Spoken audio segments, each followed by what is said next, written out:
ज्ञान the treasure में आपका स्वागत है। और हम आपको बताएंगे कि विश्वकर्मा जी ने क्या क्या निर्माण किया है। सतयुग, द्रौपद युग, सब की बात कर रहा हूं मैं। रामायण में वर्णन मिलता है कि रावण की लंका सोने की बनी है। ऐसी कथा है कि भगवान शिव ने पार्वती से विवाह के बाद विश्वकर्मा से सोने की लंका का निर्माण करवाया था और शिव जी ने रावण को पंडित के तौर पर गृह पूजन के लिए बुलवाया। पूजा के पश्चात रावण ने भगवान शिव से दक्षिणा में सोने की लंका ही मांग ली। सोने की लंका को जब हनुमान जी ने सीता की खोज के दौरान जला दिया, तब रावण ने पुनः विश्वकर्मा को बुलवाकर उनसे सोने की लंका का पुनर्निर्माण भी करवाया था। सब कहते हैं कि कुबेर का भी ये बहुत जगह लिखा हुआ है कि कुबेर ने बनवाया, तो जो मेन आर्किटेक्ट हैं, आर्किटेक्ट विश्वकर्मा ही थे। फिर जैसे राम सेतु का निर्माण है, भगवान महादेव के रथ का निर्माण है, श्री कृष्ण की द्वारका नगरी का निर्माण है, पुष्पक विमान का निर्माण है।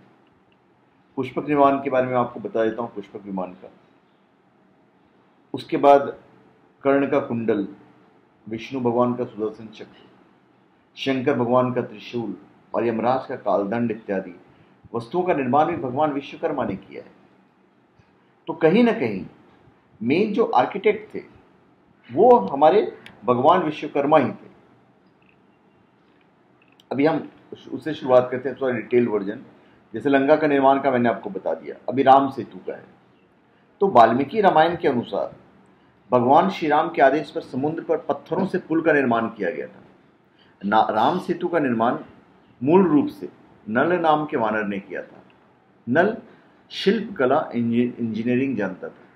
शिल्प कला मतलब इंजीनियरिंग कह सकते हैं आज की डेट में, क्योंकि वह देवताओं के शिल्पी विश्वकर्मा का पुत्र थे। अपनी इसी कला से उन्होंने समुद्र पर सेतु का निर्माण किया था। फिर महादेव, भगवान जो महादेव है, महादेव के रथ का निर्माण उन्होंने किया है। महाभारत के अनुसार तारकाक्ष, कमलाक्ष एवं विदुन्नमाली के नगरों का विध्वंस करने के बाद भगवान महादेव जिस रथ पर सवार हुए थे, उस रथ का निर्माण विश्वकर्मा ने किया था। यह रथ सोने का था। उसके दाहिने चक्र में सूर्य और बाएं चक्र में चंद्रमा विराजमान थे। दाहिने चक्र में 12 आरे और बाएं चक्र में 16 आरे लगे हुए थे। फिर श्री कृष्ण की द्वारका नगरी का निर्माण।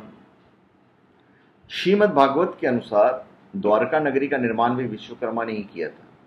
उस नगरी में विश्वकर्मा का विज्ञान, विज्ञान मतलब वास्तुशास्त्र और शिल्पकला, विश्वकर्मा का विज्ञान की निपुणता प्रकट होती है। द्वारका नगरी की लंबाई चौड़ाई 48 कोस थी। उसमें वास्तुशास्त्र के अनुसार बड़ी बड़ी सड़कें, चौराहे और गलियों का निर्माण किया गया था।